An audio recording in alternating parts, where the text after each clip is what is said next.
Nasib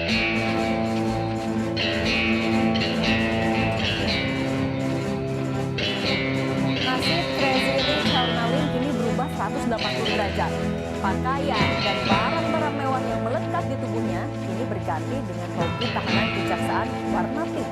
Sebanyak 16 orang menjadi tersangka atas kasus dugaan korupsi PT Timah Tbk, salah satunya yaitu suami dari aktris Sandra Dewi, Harvey Moise. Crazy Rich Pig Helena Lim dan seorang pengusaha Harvey Moise ditetapkan sebagai tersangka kasus mega korupsi PT Timah Tbk.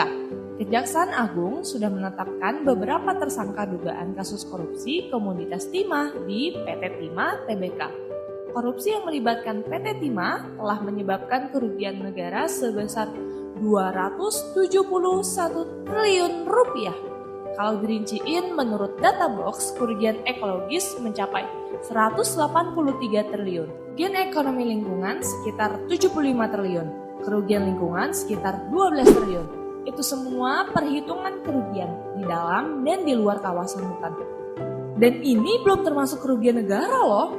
Kalau kita rinci satu persatu, potensi kerugian di dalam kawasan hutan saja, kerugian ekologis sekitar 157 triliun, kerugian ekonomi lingkungan sekitar 60 triliun, biaya pemulihan sekitar 5 triliun. Belum lagi di luar kawasan hutan, kerugian ekologis mencapai 25 triliun, kerugian ekonomi lingkungan mencapai 15 triliun, biaya pemulihan 6 triliun. Sebenarnya awalnya gini, perusahaan tambang timah PT Timah Tbk bagian dari BUMN, didirikan pada tahun 1975. PT Timah juga merupakan produsen dan eksportir logam timah.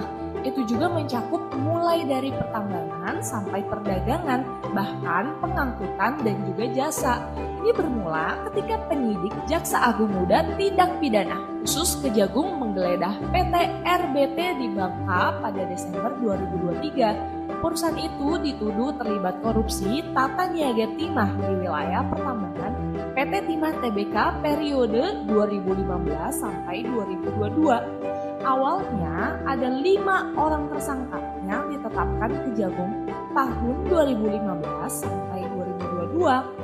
Pada 2018 hingga 2019 terdapat pertambangan liar di wilayah izin pertambangan PT Timah.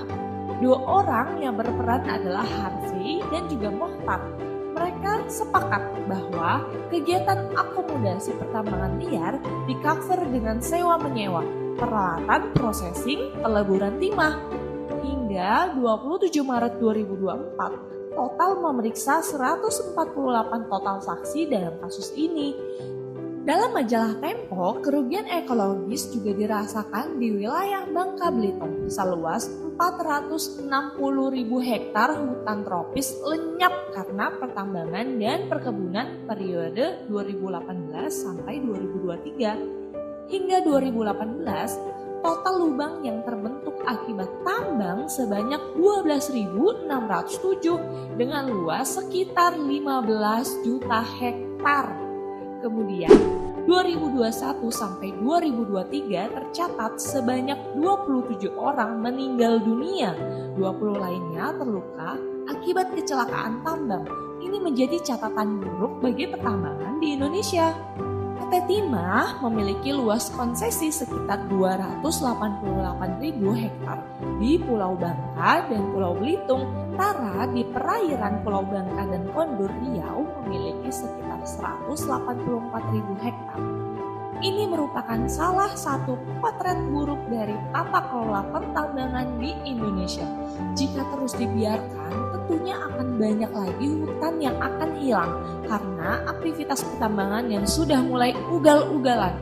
Sampai saat ini, pulau-pulau kecil di Indonesia saja masih dalam bayang-bayang ancaman tambang. Ini saatnya untuk melakukan perbaikan tata kelola pertambangan agar menjadi lebih baik, serta menjaga hutan dari ancaman pertambangan.